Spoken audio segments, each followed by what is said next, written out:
All right, we are here with Dr. Mary Talley Bowden, and she is a doctor in Houston, Texas. She is an ear, nose, and throat specialist, and she has been in the spotlight due to some of the controversial issues with COVID. And so I wanted to interview her and give her an opportunity to share her experience and her expertise on COVID issues and some other topics.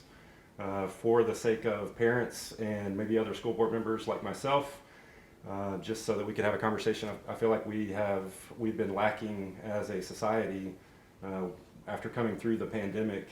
I feel like there should have been an after-action conversation, and I feel like that conversation, in addition to a lot of other topics, has been stifled. And so I wanted to do this as an opportunity to put some information out there from someone I consider to be an expert on these topics.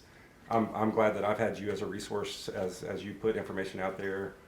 It's helped me stay informed and make decisions for myself and my family, and so just wanted to share that with other people. So Dr. Mary Talley Bowden, thank you for being here. So I'm going to jump in. Okay. So I wanted to start with some personal questions. So tell me about yourself. So where are you from originally? I grew up in Atlanta. I moved to Houston in 2003 after residency. I started off in Galveston with residency. I did a year of general surgery and then a year at ENT.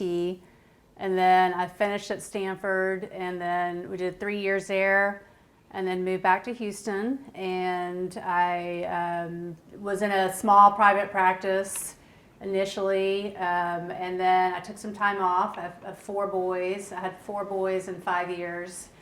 So I had to put work on the back burner for a little bit. And then 6 months before the pandemic, I'm not sure what I was thinking, but I started my own practice. And basically, as an ear, nose, and throat doctor, we see a lot of respiratory. We see a lot of, that's what I did all day today. See people with flu, COVID, strep, tonsillitis, sinus infections. So I just started seeing COVID patients. And initially, I don't know if you remember, it was really hard to get a test. And LabCorp was the first person to come out with it, and it was taking them 2 weeks to get the results back because it was just they were slammed. They were the only lab in the country doing it. And I was using this lab called Microgen DX for chronic sinusitis patients. It's a PCR test for bacterial and fungal infections of the sinuses. And they came out with a COVID test, and it was a saliva test. It was great. It was non-invasive. And we got the results back the next day. So I started offering that, and my little tiny clinic exploded because we were the only place where you could get results back quickly. I didn't know that. Yeah, and then I would tell people, okay, you tested positive, now go see your primary care doctor. And they'd come back to me and say, well, my primary care doctor isn't seeing people, or told me to do nothing, or just shut their doors. Wow. And so I just tried to, I just used common sense. I didn't know about ivermectin at the time, and I just did breathing treatments. I would do, treat for secondary infection and steroids, antibiotics, that sort of thing. And then monoclonal antibodies came around, and those were great. They turned people around very quickly, and I could call the company, ask them for as many doses as I wanted, and they'd be on my doorstep the next day. I had unlimited supply. Everything was great. And then the government took over distribution, and it became harder and harder to get them. And I was looking for alternatives, so I heard about ivermectin, and I dug into it, and I made sure it was safe. And I actually went to the original FDA, where they approved it for human use. I looked at their studies. I reassured myself that I wasn't going to hurt anybody. I wasn't convinced it was actually going to work because, I don't know, the monoclonal antibodies worked so well. I was very worried that You were skeptical. they weren't going to work. But I knew I wasn't going to hurt anybody, so I started using it. And then what I found is, yes, it did work. I saw the same results I did with the monoclonal antibodies. And basically, to this point now, I've treated over 6,000 COVID patients, and everybody that received early treatment is alive and well. And then there's a lot of other stuff that happened during that time, but that's the gist of it. Sure. Yeah, so was there anything kind of before the pandemic, like would you kind of consider yourself a contrarian in general? I'm or independent-minded. a free thinker? Well, yeah.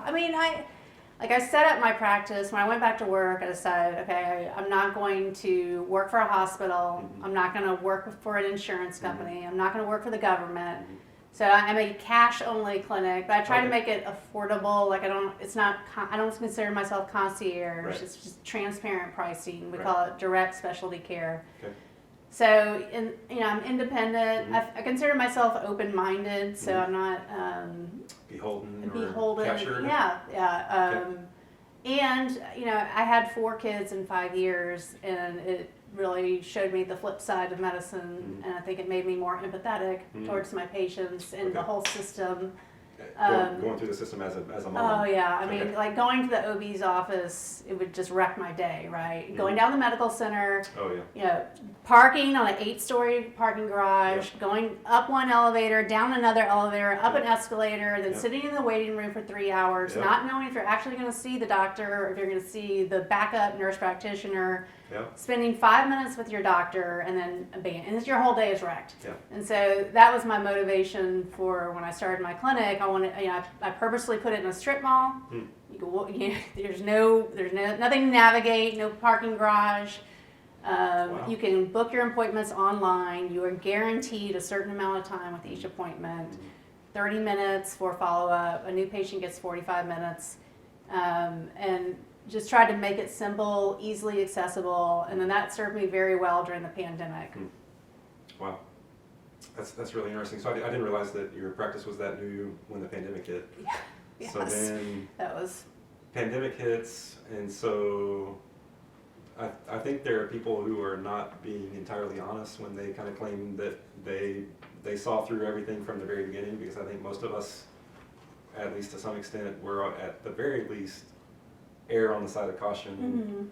And I know I fell for a whole lot of the prevailing narrative of 2 weeks to flatten the curve, and you would rather be safe than lose a loved one because we don't know how bad this is going to be. And so where do I fall on that? What was the early days of the pandemic? I wore a mask. I'm ashamed to say. Yeah, I wore a mask. I wore a mask. I fell for that. Yep. But I did. I mean, in the back of my mind, I was like, it's disgusting because I wouldn't. I mean, I had my own. We just wear it over and over again, basically, because there was limited supply to begin with. Yep. And I remember thinking, okay, well, we've got to wear a mask in our clinic because OSHA will come shut us down if we don't. So there was that fear. Right. And I remember the fear of, when we were on lockdown, I had to give a note to my employees. So if they got pulled over in the car. The essential note. Yeah. I mean, and looking back, I'm like, what? Yeah. And then I remember thinking, how stupid is it when you walk into a restaurant and you have to wear your mask to the table and then you take it off? This makes absolutely no sense. I don't know why. I kind of felt like there are bigger things to fight about, so I didn't. But yeah, I don't. And I really had a lot of empathy for the people that stayed in their house every day. I went to work every single day, and I was excited about that. And I don't know how people did it. And thankfully my kids went to a school where they locked down the first part of that that spring. But they opened up summer camp. They opened up school the next year. There were no masks required. No shots, no talk of that whatsoever. So we were very fortunate that our school was not, Yeah, I had a similar experience. So I was laid off from an oil and gas sales job in March of 2020, and then I got a job in May. And so when the lockdowns first happened, the job that I lost originally, I was able to work from home full time. And so at first I thought that was a good thing because I thought it was keeping me safe. But then when I got a different job in May, they required me to come into the office every day, and at first I was kind of anxious about that. But then once I got into the routine of going every day and just seeing like everybody's fine, right. It's not that different. Like people get sick, but they get better. They don't die.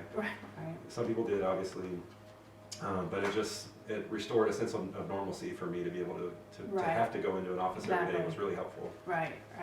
And then with the mask, so I think something that happened with our kids. So did your kids' school require masks when they opened in the summer of 2020?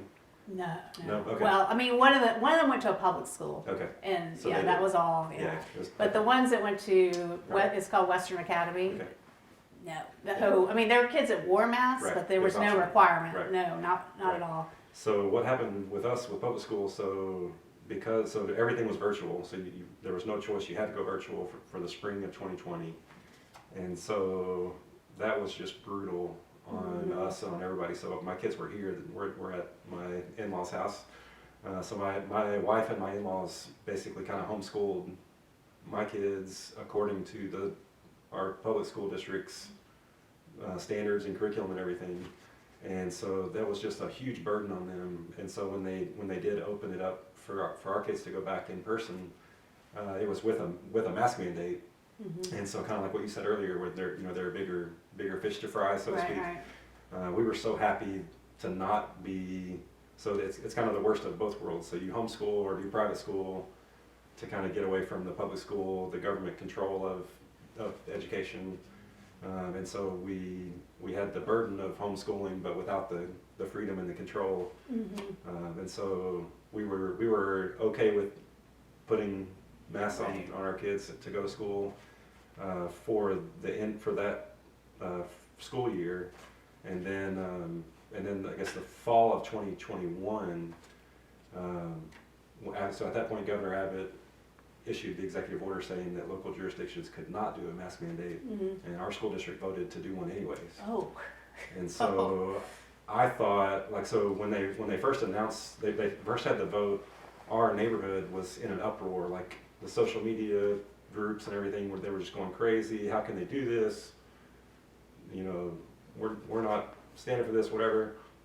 And so there was a delay before it went into effect. But then once it went into effect, I kind of thought, there are going to be a lot of families at our school, my kids' elementary school, who send their kids with no mask, Right. because that's what we decided to do, and basically force them to either educate my kids like you're required to do, like you're supposed to do, or you send them home and it's your decision not to educate my kids. Right. And so they actually did that, but my kids were the only two kids at our school who showed up with no mask. Wow. And so some of our friends, we know they kept their kids home for a couple days. It ended up only being in place for 2 days. But so I took my kids both days with no mask and had to bring them home and homeschooled them for 2 days. Wow. So. How do the other kids react? Do they get bullied, or do they say anything? So the mandate was only required for 2 days, but then I was also surprised after that. Once the mandate was gone, there were a lot more kids than I expected who still wore masks, and so I kind of thought we were past that. I know I was done with it, and my kids hated it. We've got a picture of my two kids hugging each other in front of the school, and they're both wearing a mask, and they just look so sad. Their eyes look sad. Yeah. And that picture's just kind of seared in my brain of, that's what I think of with my kids wearing a mask to go to school. Yeah. So anyway, so you kind of got thrust into the spotlight when the Methodist hospital system revoked your admitting privileges. So walk for people who may not understand what that means. So they were the first hospital in the country to mandate the shots. Right. They preceded the Biden administration by 3 months. Wow. And I actually think it was on purpose. And I think they were the testing ground. I think that they were chosen because if they could get away with it in Texas, they could get away with it anywhere. That's my theory. Okay. But anyway, and I had privileges there. I didn't use them as an ENT. I do outpatient surgery. How many facilities did you have admitting? Was it just one? Just one. Admitting? Just the one. Okay. Yeah. Okay. But I had, if you operate, you have to have sort of a backup in Right. case somebody does have a problem Right. and has to be admitted. Right. But I'd never admitted anybody there. I'd never stepped foot in there other than the tour that I took. And I was actually collaborating with Methodist doctors, their ENT department, on research. So we had a good relationship. And the summer of 2021, I reached out to them. I said, "Hey, are you seeing what I'm seeing?" Because I was seeing all these breakthrough cases. I was seeing, it was a big surge that summer. Yeah. So summer 2021. So vaccine Had was been- available like December 2020. Right. Their mandate For some started people. in June. Okay. They mandated June of 2021. right. Okay. and then we got that surge that summer, late summer, like July, August. There was a big surge, huge surge. Right. And so because I was doing a lot of testing, and I would track them, who's vaccinated and who's not. And what I was seeing is that we were seeing just as many vaccinated testing positive, if not more, and they were just as sick, if not more. And so I emailed them and said, hey, are y'all seeing what I'm seeing? What's going on? I thought at that time I didn't think the vaccine was dangerous. I wasn't sure it would work. But I wasn't, I had an open mind about it. I had an open mind, and probably optimistic. I mean, I didn't get it, but I'll say I was skeptical, but I wasn't, I didn't feel the way about it then that I do now. Sure. And they basically said, oh well, it lowers the severity. That's what it does, right? Yeah. So that was shifting. That was not what we were told, right? We were told it was going to prevent you from catching it, and then all of a sudden it's actually lowering the severity, right? And so I started going out on Twitter and I was at that time I was pretty cautious too. I'd say things like ivermectin works, and I said vaccine mandates are wrong. And on one particular, it was a Sunday, I had all these patients coming to me, distraught over the mandates. And not sure what they should do. And so I was seeing a lot of that. I was seeing the breakthrough cases. And so on this one particular day, I tweeted out 25 times and hold on, let me back up. Okay, so I had this patient in Dallas that, I don't know if you heard, that was on all over the news. So they reached out to me because he was dying. He was on a ventilator. Jason Jones, sheriff's deputy, father of 6. He was dying. He'd been on a ventilator for a month. Prior to being hospitalized, he had tried to get ivermectin and couldn't get any. Wow. And his wife was suing the hospital to try to give him ivermectin as a last-ditch effort because they were talking about hospice pulling the plug. Wow. And they would refuse to do it, so they sued him, and she called me to be sort of the expert witness, be on the lawsuit, that sort of thing. So I agreed, and we initially won the lawsuit, and the hospital was ordered to give me temporary privileges. Well, they put all these little obstacles in the way, and it's like getting privileges is a monumental, like there's all sorts of paperwork, and they did not make it easy. But anyway, I got it all done. It was a huge pain to get all that stuff done. And then they're like, oh, sorry, we can't approve your application. And I had a very clean record. At that time, I still had a good reputation. There was nothing, preventing them from giving, and they were under court order.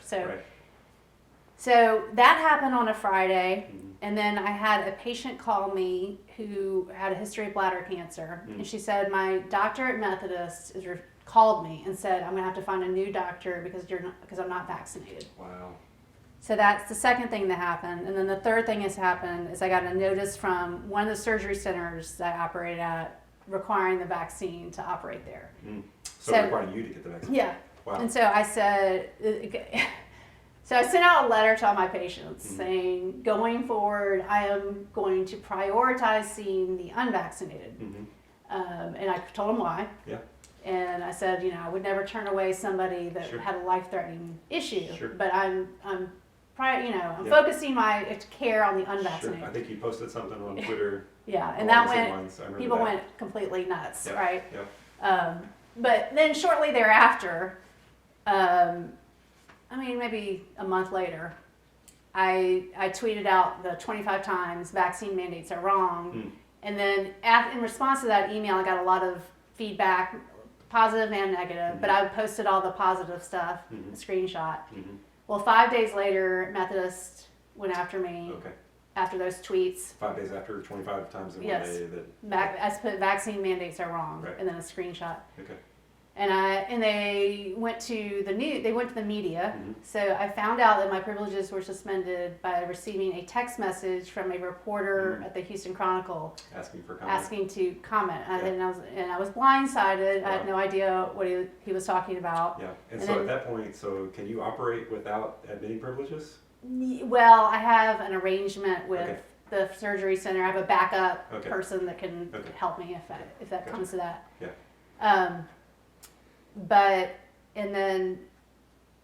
oh yeah, I was blindsided, and then I went on Twitter, and they tweeted about it. They said I was spreading dangerous misinformation. Methodist tweeted about you. Tweeted. Wow. Yeah. Wow. A thread of 5 tweets telling Wow. everybody what a horrible person I am. Wow. And so this is this before, or is this kind of same simultaneous day. Same old time with the text message from the Houston Chronicle, then Twitter. This was horse dewormer time, right? Was it that time or no? Yeah. Okay. It was ivermectin, the vaccine mandate, Gotcha. all that. Yeah, It was all over that. So the FDA put a tweet out that said, "You're not a horse." Right. Don't take that ivermectin. was, I think that was that summer. Okay. Yeah. So around the same time. Yeah. Gotcha. Okay.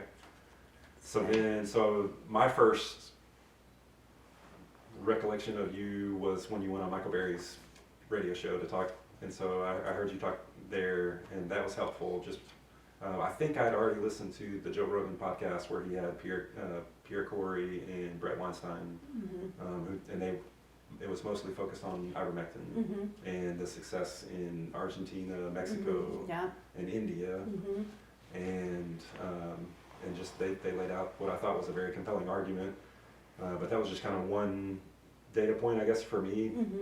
And then so you coming out was someone who I thought was another credible expert giving another compelling argument that it works. And so one thing that I think for me was really convincing was just that the people who were on the side of saying it works and you should take it if you test positive, or even prophylactically, were you recommending that? Or, yeah. I mean, I had a lot of people. It was basically patients that were willing and wanting, and I wasn't pushing it on people. 4 billion doses, right? I think. So it's a very safe drug, and there's plenty of data on the safety. It's not horse medicine. Right. It was a human drug for a long time. It has been a human drug since 1986, I think. Yeah. But and so all of that, and so that side of the argument was mostly people like you who were actually treating COVID patients every day. And so Joseph Veron, so the Washington Post, people who don't know that story, the Washington Post they had him on the cover celebrating the fact that he worked like 150 something straight days without taking a single day off, treating COVID patients in the ICU every day. Right. And so then that was, I think, in the fall of 2020, and then we get to ivermectin wars in the summer of 2021, and because he's given ivermectin to every patient, he becomes a villain, kind of like you are, to the people who are pushing the vaccine. Right. And so he's actually treating patients every day and giving ivermectin to every patient. And I believe the death rate for people who were hospitalized with COVID who went to his hospital, I think the death rate was 4 times lower than the national average for people hospitalized with COVID. And so that was one thing that I noticed was you, Pierre Corey, and all of the COVID-19 critical care network doctors, Dr. Barron, you're actually treating patients. And then so most of the people, I think Peter McCullough made this point, that most of the people on TV saying you shouldn't take ivermectin and disparaging it, most of them were not treating COVID patients, or didn't treat a single COVID patient. And so thank you for being willing to step out. I know it caused a lot of stress. It helped you in some ways with people like me who were looking for what you were providing, and with the number of patients that you picked up as a result of all that, but it also caused you a lot of stress and put you through a lot of anxiety and craziness. So Peter McCullough on Joe Rogan, he made a point. I think Rogan asked him why he thought so many doctors were going along with the narrative, and he said something to the effect of there's not a test for doctors of whether or not they have courage. And so I think that's something that I really appreciate and respect about you is the courage that you've shown, and it's something that maybe you don't say that about yourself, but I see it, and a lot of people see it. And so thank you for being courageous and put yourself out there and being a resource for all the people who don't know who to trust. And generally speaking, one side of the argument is putting out data and logical arguments, and here's why you are where you are, and then the other side was just disparaging you or censoring you or name calling or dismissing it as horse medicine. And so there wasn't, they weren't really putting forth a competitive argument. It was just, this isn't worth arguing, which to me is a red flag that they don't have an argument. Right. So from there, so now the COVID shots that you mentioned, when they first came out, you were not where you are today. So walk me through how you got to the point where you are today. Well, at first I started seeing they weren't working. Right. And then I saw, I mean, why do you need to mandate something that's safe and effective, right? If it works so well and That's right. then I started seeing all the injuries. I looked at the last 2 years, I looked at my new patient appointments, and 7% of those new patient appointments were people with chronic debilitating health conditions that were directly following the shots. Wow. And they fall into patterns. It's the same cluster of symptoms that I'm seeing. Yep. I'm not seeing people with the stroke and the myocarditis. It's more things like horrible rashes, severe pain, severe fatigue, poor exercise tolerance, neuropathy, brain fog, POTS, which is when your blood pressure just wildly fluctuates up and down, your heart rate goes up and down. And I've never seen anything like it from any other, there are bad medications out there. There are medications that I use with caution. I've never seen anything like this from any product out there. So it's unbelievable to me that they are still on the market. Yeah. Unbelievable. Yeah. So there have been previous vaccines that have been taken off the market after a small number of deaths associated with the vaccine. Right. And so I think a lot of people have heard they've heard VAERS dismissed. And so tell me. Well, none of the patients that I've seen for vaccine injury, none of them were reported. I was the one that reported them. Okay.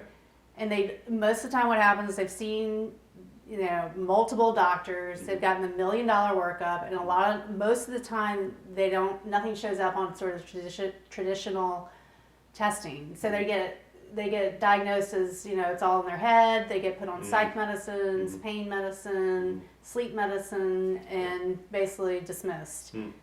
So, and unfortunately, I mean, I've seen improvements. I've seen a couple cures, but a lot of these people are just not really getting better. It's very discouraging. Yeah. So the VAERS reports, so going back pre-2021 when the rollout really started with the vaccine, the COVID shots, there were not a ton of, I think it was like maybe ballpark 180 VAERS reports filed total for all vaccines every year. Right. And so then we get to 2021 and there's a massive spike.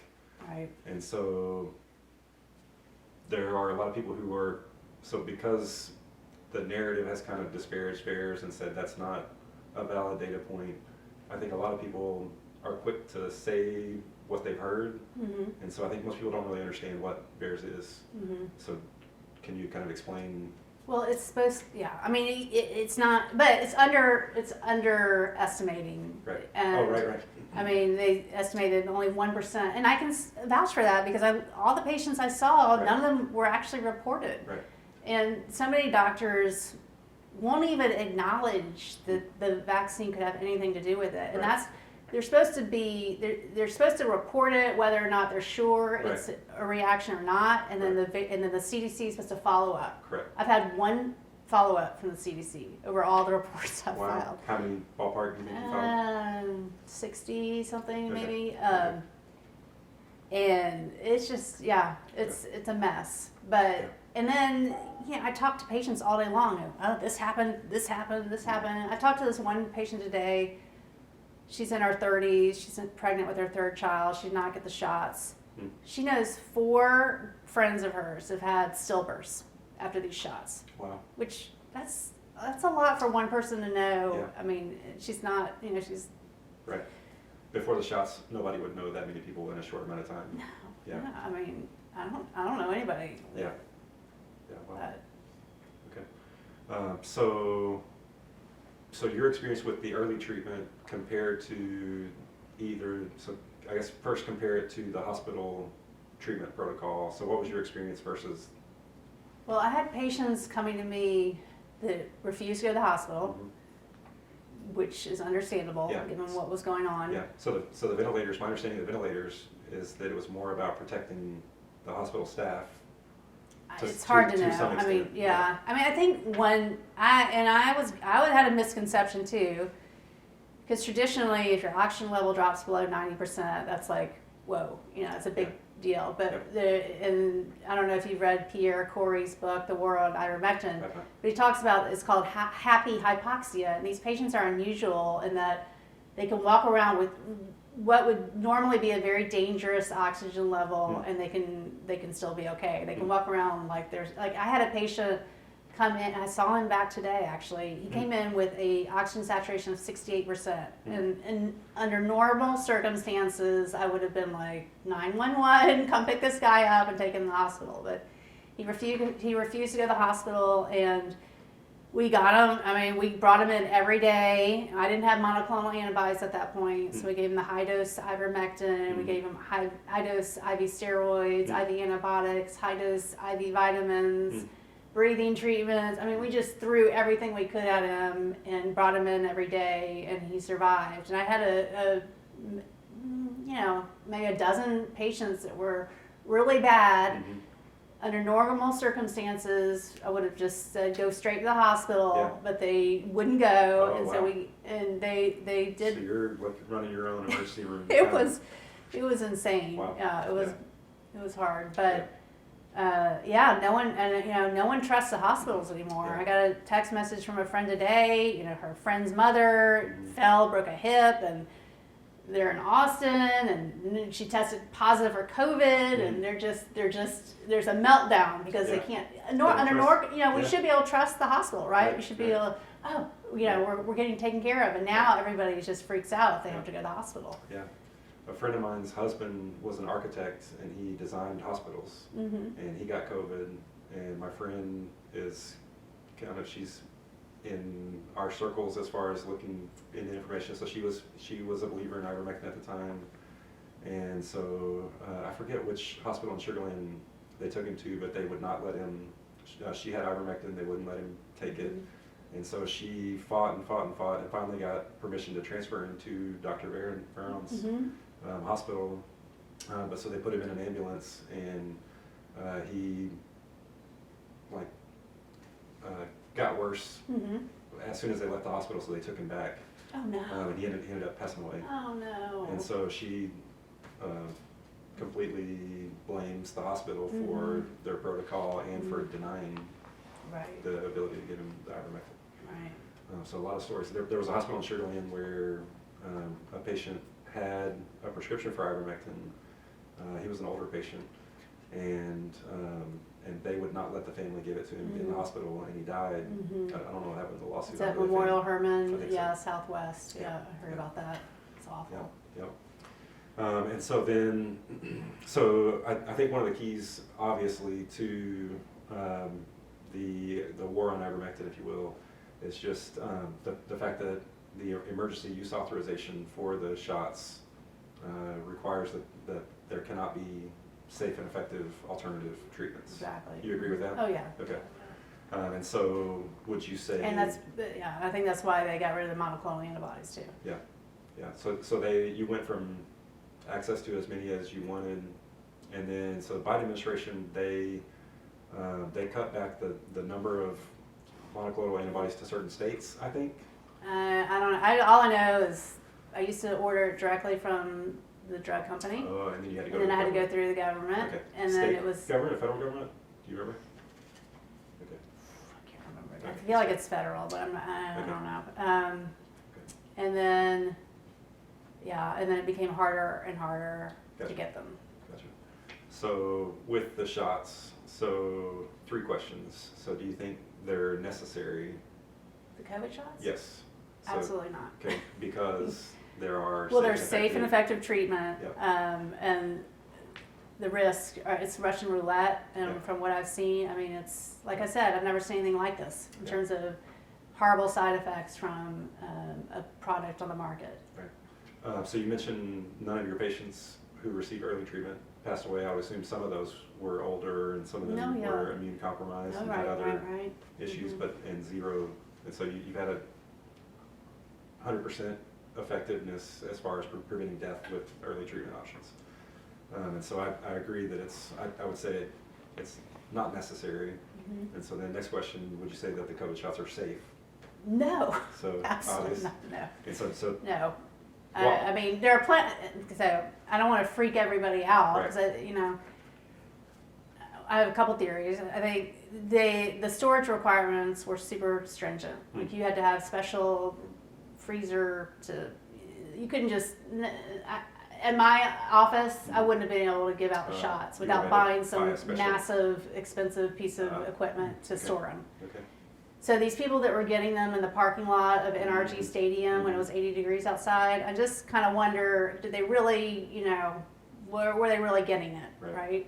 Right. And then there's got to be some people that have a predisposition to having these adverse reactions. Right. So I don't think that we're everybody needs to worry Right. too much. If they're okay Sure. now, Sure. odds are they're going to stay okay.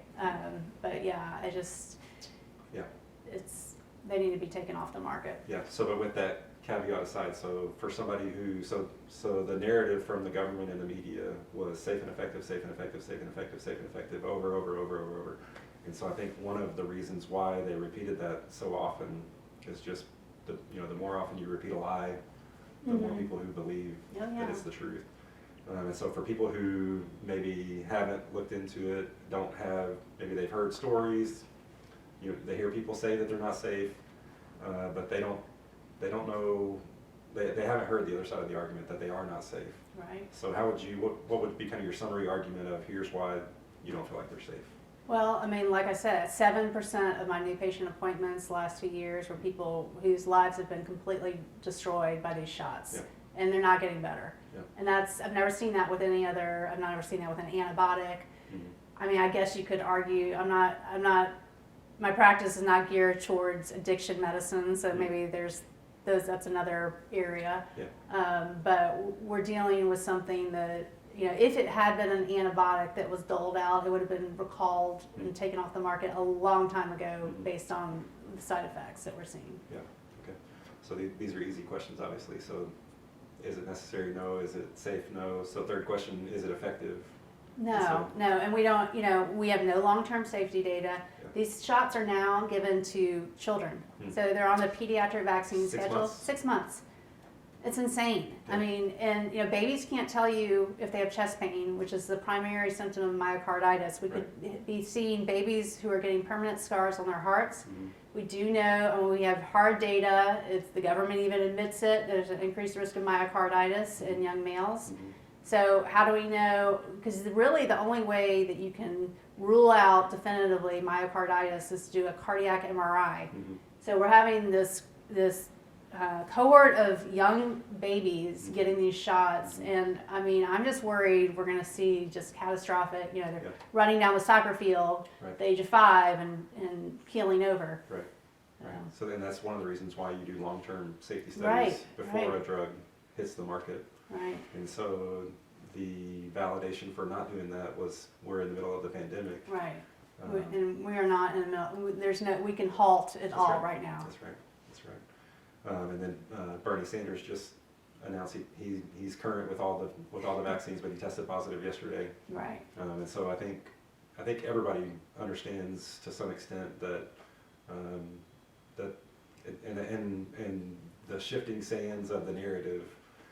So there were a lot of people, including President Biden, early on saying if you take the vaccine, you will not get COVID. Right. Right. And so it shifted from 95% effective to that number just kept going lower, right?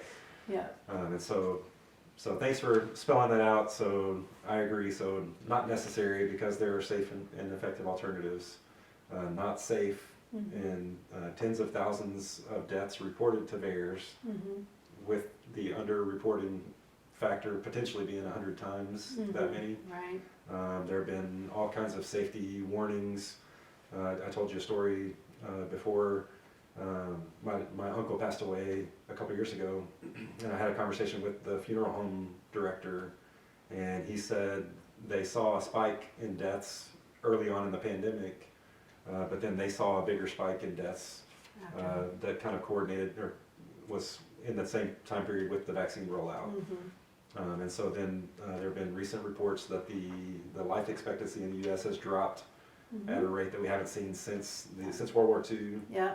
And there's unprecedented sicknesses and injuries and deaths among working age people. And so I think, I just think there's a lot of evidence that all of those things are tied to the COVID shots. So again, thank you for putting yourself out there and all the attacks that you've taken for doing so, but also a lot of, you've received a lot of appreciation and a lot of following for all of that. So one more thing, so tell me about the list of politicians that you put together. So I know that's kind of been your big focus here lately. So there's a state representative in Michigan, Brad Paquette, who was injured. Okay. And that's vaccine injured. Vaccine injured. Yep. Shot. I don't call it a vaccine. Yeah, shot. Yeah, and I think that's important to say. So I think that's one of the most important parts of the manipulation was once they called it a vaccine, it did not get as much scrutiny as it would have gotten. Well, it's protected from liability as a vaccine. It's not protected as a shot. It's protected as a vaccine. But they sold it as a brand new type of vaccine. Right. And so they kind of snuck it in under the cover of vaccine. But so I like that you're making that distinction of not calling it a vaccine. Yeah. So go ahead. So wait, shot injured. Okay. So Brad Paquette, he's shot injured. Yep. And I had actually didn't really discover him until recently, and it caught my eye. And then I don't even really know how it started, but he was the first to say shots needed to be pulled off the market. And then I just recruited more and more, and basically the criteria is you have to be running for office or in office, and willing to it's just simple. That the shots should be called off the market. That's all and there's no piece of paper they have to sign. They just have to do it in public so that we can hold the receipts if they go back on it. I've got it on Twitter or email. Right. And so the list, we started it was mid-November, and now we're up to 71 people. And today we got Thomas Massey. So that was a big one. That's great. Yeah. And then so U.S. Senator who's on the list? And Senator Ron Johnson. He's been awesome. Yeah. He did the vaccine injured panel. And so he's done a lot of great things. So I replied to your first, or your early, if not first, post. Yes, you were. So I just you were early on, yes. And so I was supposed to make a disclaimer. So I'm speaking on behalf of myself. I am an elected official. I'm on the school board, but I don't speak for the school district or for the school board. This is just me speaking for myself. Yeah. But as an elected official, I was happy to put my voice behind that and say the shots should be pulled from the market. Yeah. Unnecessary, unsafe, ineffective. Right. So I don't think anybody should be taking them at this point. Yeah.